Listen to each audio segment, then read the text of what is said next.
Puji Tuhan, saudara, kita sudah menyaksikan penyerahan anak. Saatnya kita akan masuk dalam kebenaran firman Tuhan. Kita tunduk kepala, kita mau doa buat firman Tuhan. Tuhan Yesus, saatnya Engkau berkati kami dengan kebenaran firman-Mu. Engkau tahu keperluan kebutuhan kami semua yang hadir siang hari ini Tuhan. Baik di rumah-Mu maupun di rumah kami masing-masing Tuhan. Biar firman-Mu memberikan jawaban atas kebutuhan kami semua. Urapi hamba-Mu. Sampaikan isi hati-Mu kepada hamba-Mu Tuhan. Biar firman yang berkati kami semua Tuhan. Dalam nama Yesus kami sambut berkat firman-Mu. Haleluya. Amin. Puji Tuhan. Haleluya. Haleluya. Di luar haleluya. Di luar haleluya. Anak-anaknya semangat. Puji Tuhan ya. Mari kita akan masuk dalam kebenaran firman Tuhan. Saya beri judul firman Tuhan, Iman Orang Kusta. Mari kita buka Alkitab kita dalam Injil Matius pasal 8. Ayat 1 sampai ayat 4. Mari kita baca bergantian, yang ganjil, pria, yang genap, wanita. 2, 3. Setelah Yesus turun dari bukit, orang banyak berbondong-bondong mengikuti dia.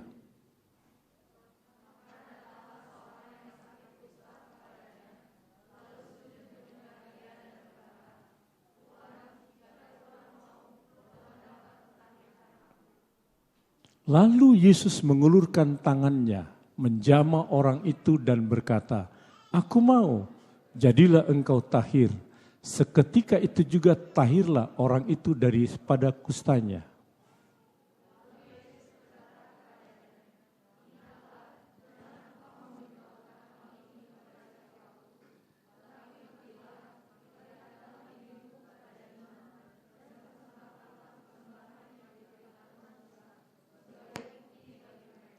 Puji Tuhan. Saudara, perikop ini menceritakan tentang Yesus menyembuhkan orang yang sakit kusta.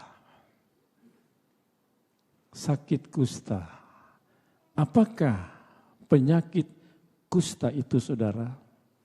Penyakit kusta nama lainnya adalah lepra atau Hansen. Kenapa disebut Hansen? Sesuai dengan nama penemu virusnya sekaligus obatnya, yaitu seorang ilmuwan Norwegia bernama Gerhard Hendrik Armauner Hansen pada tahun 1837. Penyakit kusta pada masa itu tidak dilihat sebagai sebuah persoalan medis, melainkan sebuah persoalan teologis. Pada masa itu penyakit kusta dianggap sebagai sebuah penyakit kutukan atau tanda bahwa seseorang tidak berkenan di hadapan Allah.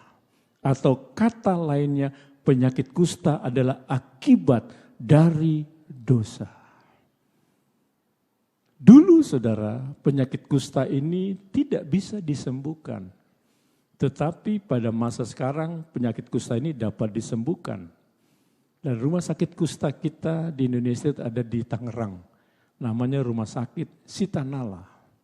Di sana kita banyak melihat orang-orang yang sakit kusta dirawat di sana. Nah, penyakit kusta ini saudara membuat penderitanya sangat menderita. Baik fisiknya maupun psikisnya. Penyakit kusta ini saudara, saat itu dianggap sebagai sebuah kenajisan. Sehingga si penderita juga dianggap najis. Ia harus diasingkan dari masyarakat dan dianggap orang yang sudah mati. Dia tidak boleh bertemu dengan orang. Kalau dia berusaha bertemu dengan orang, dia akan diusir atau dilempari batu. Betapa beratnya penderitaan orang yang sakit kusta ini. Tubuhnya sakit, dia sudah menderita. Tapi pandangan orang juga dia menderita. Karena dianggap orang yang sudah mati. Padahal mereka belum mati. Nah, orang kusta ini datang kepada Yesus. Dan dia mengalami kesembuhan. Luar biasa. Orang yang menderita ini, menderita fisiknya, menderita psikisnya, dia datang kepada Yesus. Lalu Yesus menyembuhkan sakit kustanya.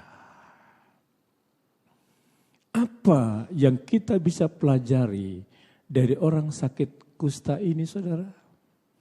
Kenapa Yesus menyembuhkan dia dari sakit kustanya? Kita akan lihat ada 3 hal yang kita bisa pelajari dari orang sakit kusta ini. Yang pertama, imannya. Lalu yang kedua, penghormatannya kepada Tuhan. Dan ketiga, sikap merendahkan diri dan kepasrahannya kepada Tuhan. Ini akan kita lihat dalam firman Tuhan siang hari ini. Imannya. Apa yang kita lihat dari imannya? Dia datang dengan keyakinan bahwa Yesus mau menerima dia. Dia punya satu keyakinan, iman yang kuat. Dia percaya Yesus mau menerima dia.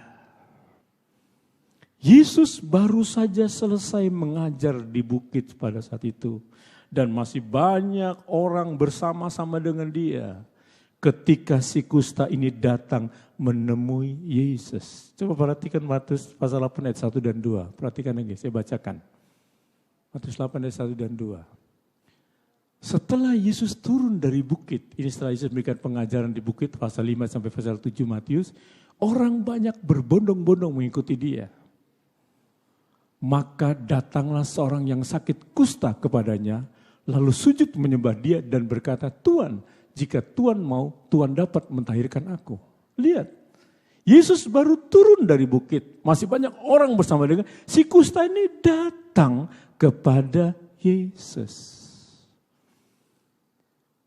Si kusta ini, saudara, terlalu berani menemui Yesus. Padahal aturannya adalah bahwa ia tidak boleh mendekati orang-orang yang sehat. Bahkan ia harus berteriak, saudara. Najis untuk menjaga Yesus dan orangnya mendekati dia. Kenapa? Karena dia najis, saudara. Dia nggak boleh menemui orang-orang yang sehat pada saat itu. Tapi dia berani menemui Yesus. Justru ia melakukan yang sebaliknya. Dia datang kepada Yesus, saudara. Mengapa dia berani melakukan tindakan yang bertentangan dengan aturan yang ada? Karena dia percaya, dia yakin Yesus mau menerima dia dan berbelas kasihan kepadanya. Satu iman yang luar biasa. Dia tidak takut ditolak oleh Yesus pada orang lain pada menolak dia. Tapi dia yakin, dia percaya Yesus tidak akan menolak dia.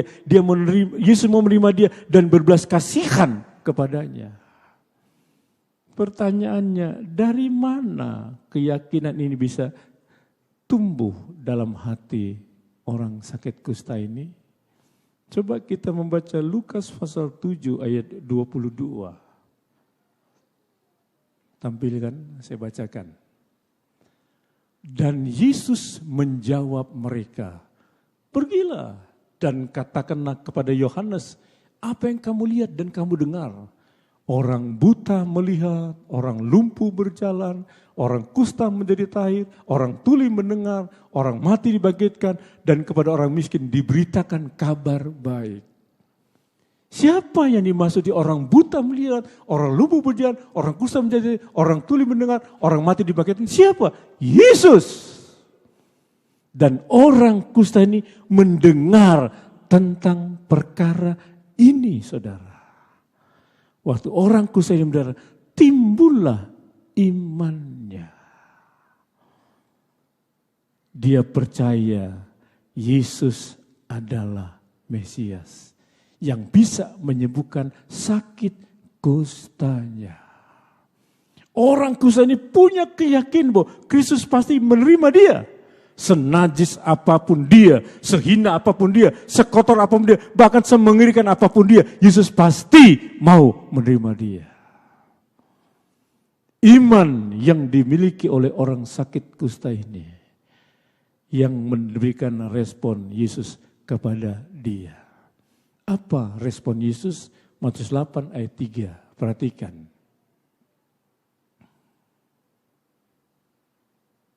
Matius 8 ayat 3. Lalu Yesus mengulurkan tangannya, menjamah orang itu dan berkata, "Aku mau, jadilah engkau tahir." Seketika itu juga tahirlah orang itu daripada kustanya. Waktu Yesus melihat iman orang kusta ini, dia berani menghampiri Yesus. Dia percaya Yesus tidak akan menolak dia walaupun dia senajis apapun. Yesus menyembuhkan sakit kusta orang tersebut. Saudara,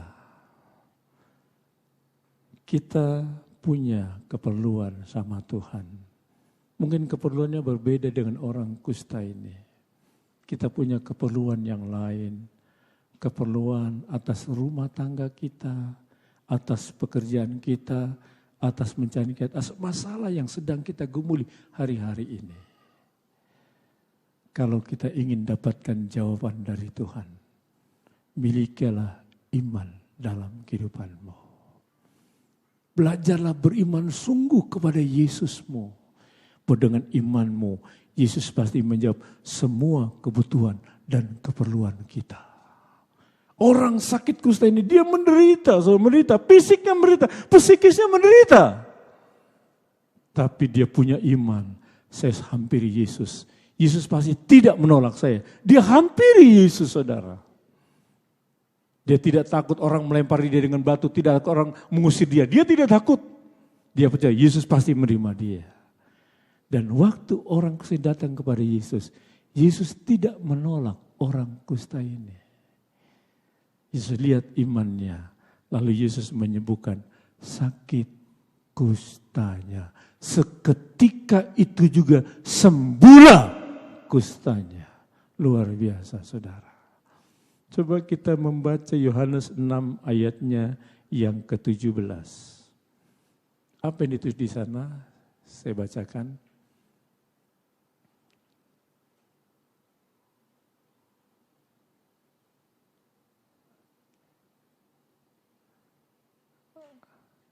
Semua yang diberikan Bapa kepadaku akan datang kepadaku.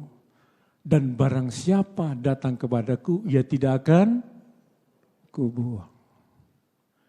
Barang siapa datang kepada Yesus, ia tidak akan kubuang. Waktu orang kusta datang, Yesus tidak buang dia, saudara. Seperti orang-orang lain saat itu. Tapi Yesus menyambut dia dan menyembuhkan sakit kustanya, saudara. Hal yang sama Tuhan akan lakukan dalam hidup kita. Kalau kita mau datang seperti orang kusta yang datang dengan iman, Yesus pasti menjawab semua kebutuhan kita. Amin. Haleluya. Yang kedua yang kita pelajari dari orang sakit kusta ini, penghormatannya kepada Tuhan. Orang kusta ini datang dengan penghormatan yang tinggi kepada Tuhan. Di mana kita lihat penghormatannya kepada Tuhan? Matius 8 ayatnya yang kedua, bagian B, tapi saya baca ayat keseluruhan. Maka datanglah seorang yang sakit kusta kepadanya, perhatikan, lalu sujud menyembah dia dan berkata, Tuhan, jika Tuhan mau, Tuhan dapat mentahirkan aku. Perhatikan, lalu sujud menyembah dia. Datanglah seorang yang sakit kusta, lalu sujud menyembah dia. Kata sujud menyembah dia di sini, saudara, menggunakan kata Yunani proskuneo. Proskuneo itu artinya menyembah para dewa atau menyembah yang ilahi. Artinya apa? Waktu orang kusta ini sujud menyembah, artinya orang kusta ini mempercayai Yesus sebagai yang sang Mesias atau sebagai Tuhan. Waktu dia bertemu, dia sembah, dia berikan penghormatan kepada Tuhannya. Dia akui Yesus itu adalah Tuhan. Saya mau katakan kepada kita semua, dua hal ini harus ada pada diri kita. Kepercayaan kepada Yesus sebagai Tuhan dan diikuti penghormatan yang tinggi kepadanya. Waktu kita percaya Yesus sebagai Tuhan dan Juru Selamat, kita harus berikan penghormatan yang tinggi kepadanya. Bagaimana kita berikan penghormatan yang tinggi?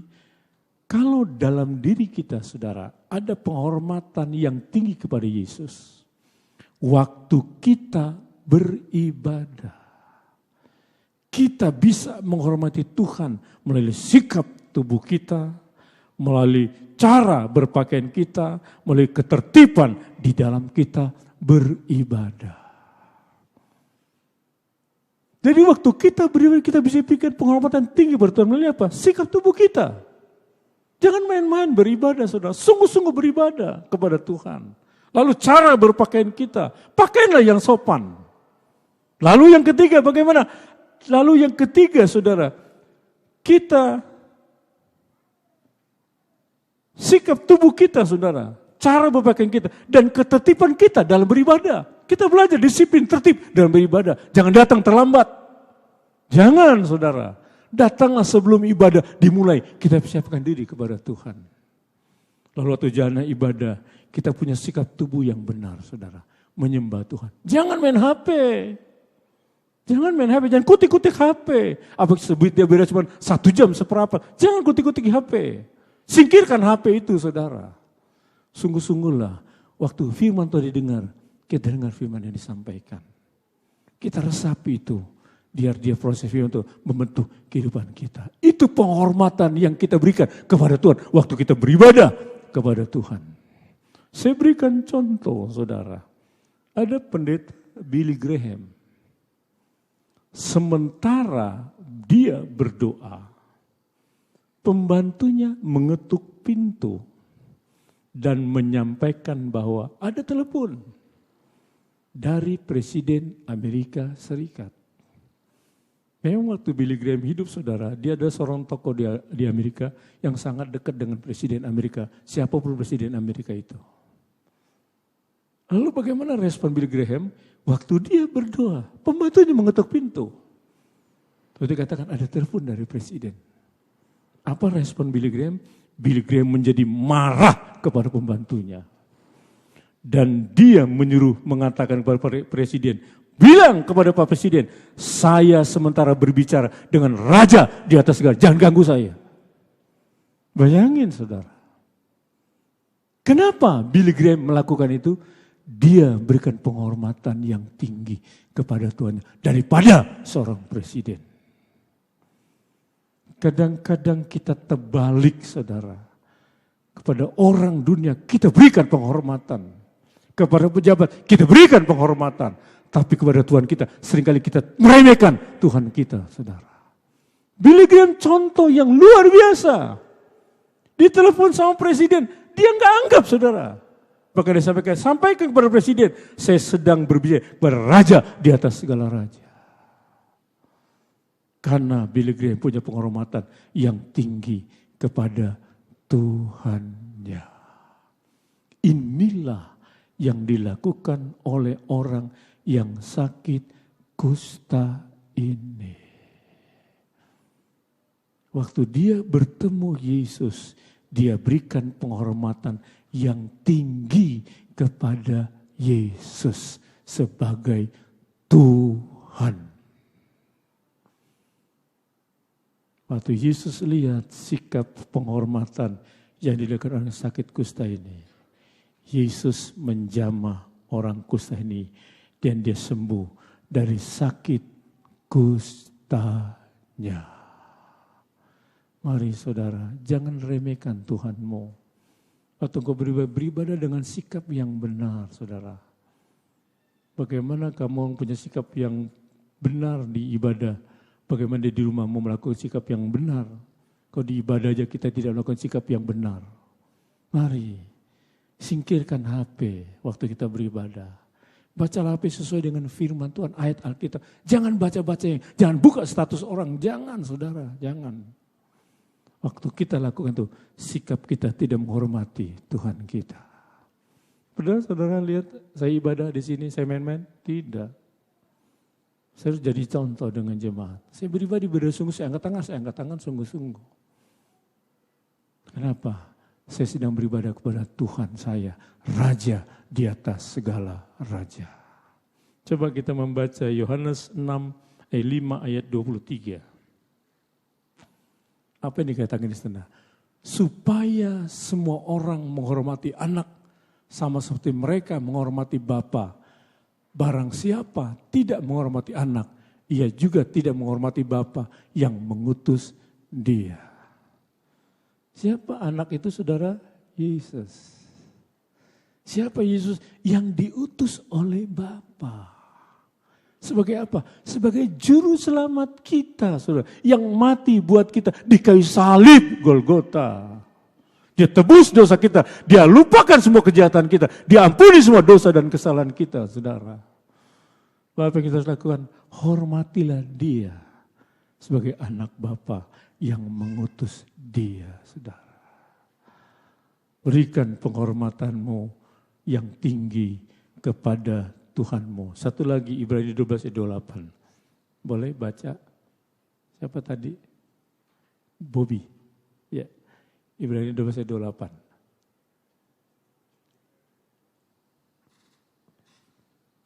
Ibrani 12 ayat 28. Jadi karena kita menerima kerajaan yang tidak tergoncangkan, marilah kita mengucap syukur dan beribadah kepada Allah menurut cara yang berkenan kepadanya.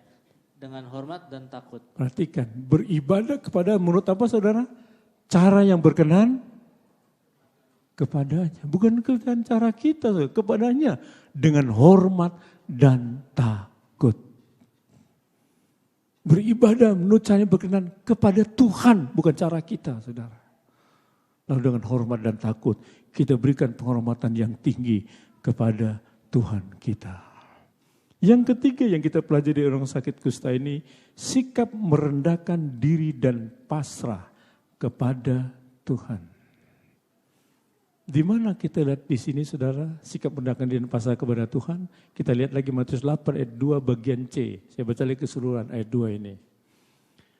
Maka datanglah seorang yang sakit kusta kepadanya, lalu sujud menyembah dia, perhatikan, dan berkata, Tuhan, jika Tuhan mau, Tuhan dapat mentahirkan aku. Perhatikan, Tuhan, jika Tuhan mau, Tuhan dapat mentahirkan aku. Apa yang kita bisa pelajari dari kata-kata orang kusta? Tuhan, jika Tuhan mau, Tuhan dapat mentahirkan aku. Si kusta ini tidak menuntut agar dia ditahirkan atau disembuhkan. Ini adalah bentuk kepasrahan kepada kehendak Tuhan. Dia mengharapkan sesuatu dari Tuhan, tetapi dia tidak ingin memaksakan kehendaknya kepada Tuhan. Dia ingin sembuh, saudara. Tapi dia kata, Tuhan, jika Tuhan mau, Tuhan dapat mentahirkan aku. Tidak ada kata pemaksaan kehendak orang kusta kepada Yesus. Tidak, saudara. Tidak. Dia merendahkan diri lalu buat kepasrahan. Tuhan, jika Tuhan mau, Tuhan dapat mentahirkan aku. Ini seharusnya menjadi teladan penting bagi kita. Waktu kita minta sesuatu kepada, jangan paksakan kehendak kita supaya Tuhan lakukan kehendak kita. Jangan, saudara. Doa sebenarnya adalah suatu bentuk perendahan diri dan kepasrahan kepada kehendak Tuhan, bukan pemaksaan kehendak kita kepada Tuhan. Itu doa. Satu kepasrahan kita kepada kehendak Tuhan, bukan pemaksaan kita kepada kehendak Tuhan. Tuhan harus lakukan saya ini. Tuhan harus jawab doa saya ini. Kalau tidak, saya murtad. Kalau tidak, saya tidak beribadah. Ini kan ngancam, saudara, ngancam. Kita seringkali maksa Tuhan untuk mengikuti kehendak kita. Bukan kita mengikuti kehendak Tuhan. Pada kita yang butuh Tuhan. Kita butuh Tuhan, bukan Tuhan yang butuh kita. Kita butuh Tuhan. Biar kita pasrah akan kehendak. Biar kehendak Tuhan yang jadi. Ini yang dilakukan orang kusta ini yang ketiga. Tuhan, jika Tuhan mau, Tuhan dapat mentahirkan aku. Apa Yesus jawab kepada orang kusta ini? Ayat 3, perhatikan lagi, Matius 8 ayat 3. Ya. Lalu Yesus mengulurkan tangannya, menjamah orang itu, aku mau. Jadilah engkau tahir, seketika itu juga tahirlah orang itu daripada kustanya. Tuhan, jika Tuhan, apa tadi saudara? Dia datang, Tuhan jika Tuhan mau, Tuhan dapat mentahirkan aku, kan? Ini permohonan orang kusta ini. Lalu Yesus katakan, aku mau. Jika aku mau, seketika juga tahirlah orang kusta itu. Kenapa? Tuhan menjamah sakitnya dan dia sembuh dari sakit kustanya. Saudara, waktu kita berdoa kepada Tuhan, kita minta kehendak Tuhan yang jadi. Justru disitulah saudara cara Tuhan menjawab doa kita. Bukan kehendakku yang jadi, tapi kehendak-Mu lah yang jadi. Kehendak Tuhan tidak pernah terlambat. Seperti terlambat tapi tidak pernah terlambat. Dia datang tepat pada waktunya menolong kita. Dia tidak pernah terlambat. Coba kita membaca Matius 26 ayat 42. Eben, baca.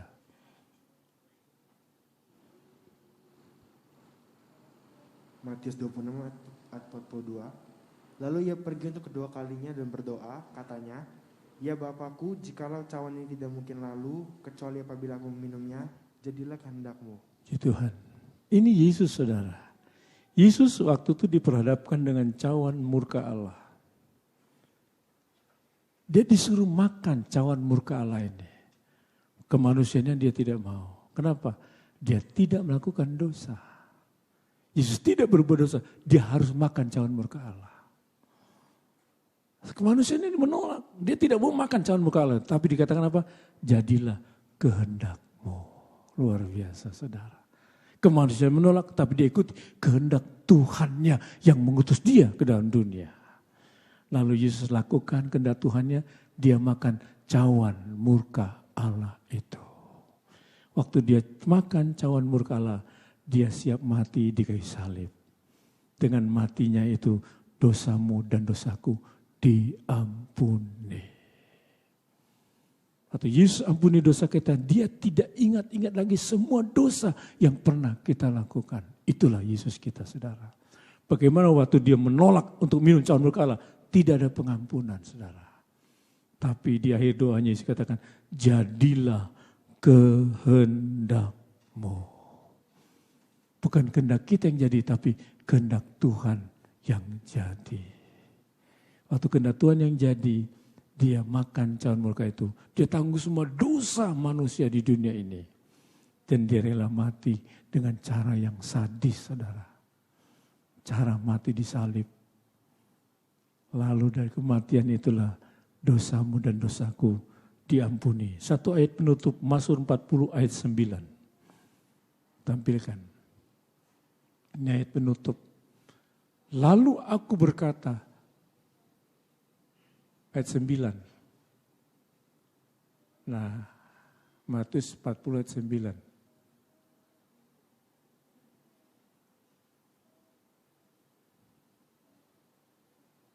Tinggal tambah satu kok tadi.